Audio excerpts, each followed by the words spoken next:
చనిపోయినటువంటి తల్లిదే తప్పు. కాబట్టి ఒక అబ్బాయి చెడిపోయాడంటే తండ్రి తప్పు. రేపు మనం ఈ అమ్మాయికి ఏం పనులు నేర్పలేదనుకోండి, మన ఇంటి నుండి ఇంకో ఇంటికి పోయిన తర్వాత అక్కడ కూడా ఏ పని రాకపోతే తిట్టేది ఎవరిని తిడతారు? తల్లినే తిడతారు. ముందు తండ్రిని తిట్టరు.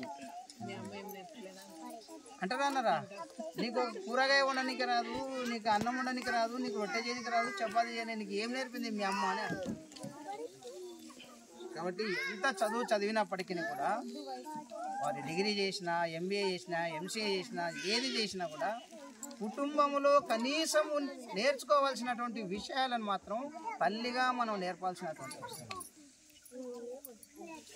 కాబట్టి పిల్లలందరికీ కూడా ఈ యొక్క బంధాలు, బంధుత్వాల గురించి తెలియజేయాల్సిన అవసరం. తర్వాత ఈరోజు మనం అందరం కూడా కల్చర్ అంటాము, సంస్కృతి అంటాము. పాశ్చాత్య కల్చర్ అంటే విదేశీయ కల్చర్, సంస్కృతికి మనం అలవాటు పడుతుంది. అందరం పుట్టినరోజులు చేస్తాం. మన పిల్లలు తప్పు కాదు, పుట్టినరోజులు చేయాలి. చేస్తే మనం ఏం చేస్తున్నాం? ఈరోజు అందరం కూడా కేకులు తీసుకొస్తున్నాం. వాని జీవితంలో, అమ్మాయి జీవితంలో కానీ అబ్బాయి జీవితంలో కానీ వెలుతురు నింపాలి. కానీ ఆ వెలుతురుని మనం ఏం చేస్తున్నాం? ఆర్పేస్తున్నాం. నేను ఒక సంఘ కార్యకర్త యొక్క అబ్బాయి యొక్క పుట్టినరోజుకి వెళ్ళి నాకు బాగా నచ్చినటువంటిది చెప్తున్నాను అనుకోలేదు.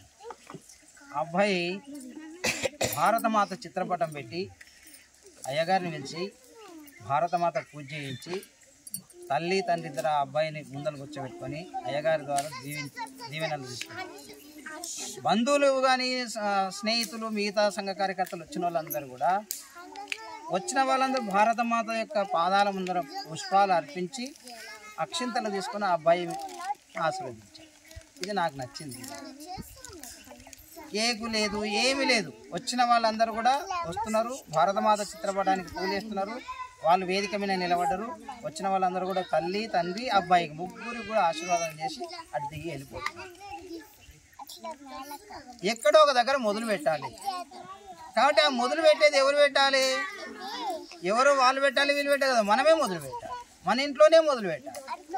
ఈసారి మా అబ్బాయిది, మా అమ్మాయి పుట్టినరోజుని ఈ రకంగా చేయొచ్చు. నేను చిన్నగా ఉన్నప్పుడు నాకు కూడా పుట్టినరోజు చేసి చెప్తున్నాను. పీటల మీద కూర్చొని కొబ్బరి కుడుకలు ఉంటాయి కదా, ఆ కుడుకలని ఈ భుజం మీద రెండు ఇచ్చి పైన తలపైన రెండు కుడుకలు ఇచ్చిపెట్టి కిందికి వదిలిపెట్టేది, ఒత్తి కిందికి వదిలిపెట్టేది. ఆ తర్వాత దేవాలయం పోయింది. కానీ ఈరోజు ఎవరం కూడా ఇది చేస్తలేము అట్లా. కాబట్టి ఇలాంటి సంస్కృతిని మనము మెల్లమెల్లగా దాన్ని దూరం చేయాలి. కాబట్టి బయట సమాజం మన ఇంటి పక్కన ఉన్న వాళ్ళు చేసారు కదా, మనం చేయకపోతే ఏది అంటే పులిని చూసి నక్కవాత పెట్టుకున్నట్టుగా. కాబట్టి వాళ్ళు ఏదో చేశారని మనం అంగులు ఆర్భాటాలు చేయాల్సిన అవసరం లేదు. మనం సాంప్రదాయ పద్ధతులు మన పిల్లలకు నేర్పాల్సిన పద్ధతులు మనకు నేర్పాలి. ఆ నేర్పేది ఎవరు నేర్పాలంటే తల్లిదండ్రులుగా మనమే నేర్పాలి. దీనితో పాటు ఈరోజు అందరం కూడా ఈ పుట్టినరోజు సందర్భంగా, పండుగ సందర్భంగా